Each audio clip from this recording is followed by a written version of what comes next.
tupo nje ya uwanja wa Amani na tunaendelea kuzungumza na mashabiki mbalimbali wa soka ambao wanapambana hapa jinsi ya kupata tiketi ili baadaye waweze kuingia uwanjani na waweze kushuhudia burudani ya mchezo wa ngao.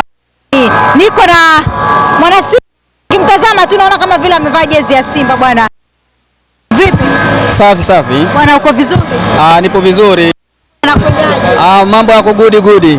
Vizuri kabisa. Nipo vizuri kama unavyoniona. Jambo jema, tugeukie hivi kabisa, tugeukie hivi ili tuweze kuzungumza vizuri. Umepiga uzi wako bwana, tiketi ushapata? Geukia hivi. Tiketi bado, ndio nashughulikia tiketi hapa kutokana na mfumo uliowekwa kwa siku ya leo. Yaani tunaona kama hatujauelewa kwa sababu watu wengi hawana simu kubwa, unakuta wenye simu kubwa ndio hao wanafanikisha kukata tiketi. Sisi ambao hatuna simu kubwa ndio hivyo tunasumbuka, kumbe mchakato umekuwa ni mkubwa sana namna ya upataji wa tiketi. Kwa siku ya leo imekuwa ni changamoto kidogo kwa sababu mfumo tuliozoea na saa hizi imekuwa tofauti kidogo. Yaani mfumo huu unaweza kusababisha wengi wakashindwa kuingia uwanjani. Kwa sababu unavyoona hapa asilimia kubwa watu wengi hapa wanafika kutokana na mfumo wanaokuta. Watu wengi wanarudi kutokana na mfumo wa tiketi ulivyo.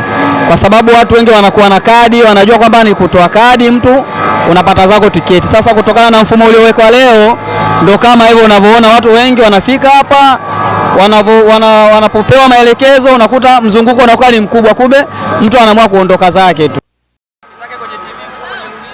Aende. Bila shaka wewe ni mnyama.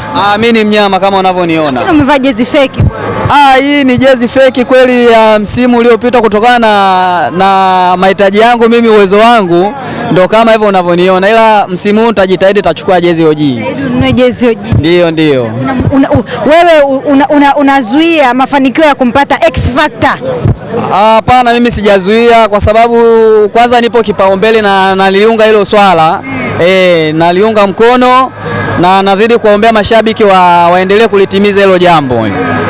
Ili tuweze kukamilisha kwa mapema na tupate tulichokuwa tunakihitaji wana Simba ndio. Mnatoboa leo mbele ya mwananchi, ana hasira, amewafanyia ubaya ubwela juzi kwa mkea jana. Mimi nadhani hizo ni siasa tu wameamua kuzifanya kwa sababu Selemani Mwalimu ni mchezaji wa kawaida tu, ni kama wachezaji wengine wa Geita Gold, wa Pamba Jiji. Kwa sababu sisitaki mbichi hizi. Ni mchezaji ambaye alikuwa hana faida kwetu kwanza moja. Leo kwa sababu ni mchezaji alikuwa sio mchezaji wa kikosi cha kwanza. Ni mchezaji ambaye alikuwa anaingia kuanzia dakika 70, 80 huko ndo mchezaji anaingia baada ya matokeo kupata. Kumbe ni mchezaji hata Mwalimu ambaye Steven Baka alikuwa amtumii kama striker namba kiongozi pale mbele akawa anaanza na force number 9. Ndio alikuwa akianza na Elim Panzu. Uwe mwenyewe ukiona tu kwamba performance ya Selemani Mwalimu ilikuwa ipo chini kama unavyomuona. Kumbe ni mchezaji wa kawaida tu. Na Yanga wamefanya hivyo sio kwamba eti wametukomoa Simba, hapana. Wao yani wanachokifanya ni siasa. Siasa kwamba watutoe kwenye mfumo ambao tunao sisi. Kumbe mimi nadhani Simba tupo vizuri, tumejiandaa vizuri na mechi hii ya leo nadhani lazima aumie goli 3-1. Mbona mnajiamini hivyo wakati tulikuwa tunawaona kama vile mmeshakata tamaa? Sisi tunajiamini kutokana na ubora tulionao moja, kwa sababu sisi tuna kikosi imara. Yupo Kibi Sawala, Elim Panzu, yupo Libasege, yupo Anisenti Hura. Kumbe nadhani sisi wachezaji wetu bado wapo ni wale wa msimu uliopita. Kumbe nadhani sisi bado tupo imara tofauti na wao. Wamefanya baadhi ya mabadiliko makubwa kama unavyowaona. Kumbe sisi na imani kikosi chetu kipo imara na tutashinda game ya leo. Wengi wanamzungumza X Factor kwamba ni Faisal Salum akitua Simba bwana. Hem, niambie utajisikiaje? Ni mchezaji ambaye kila mtu anamtamani awe naye kwenye timu yake.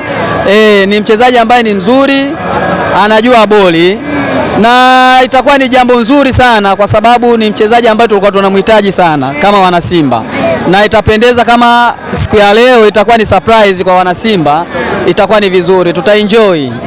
Itakuwa ni furaha kubwa kwetu sisi na shangwe kubwa kwetu sisi. Sawa, na mimi nikushukuru. Ukifanikisha tiketi baadaye tutakutana uwanjani hapa. Asante. Asante.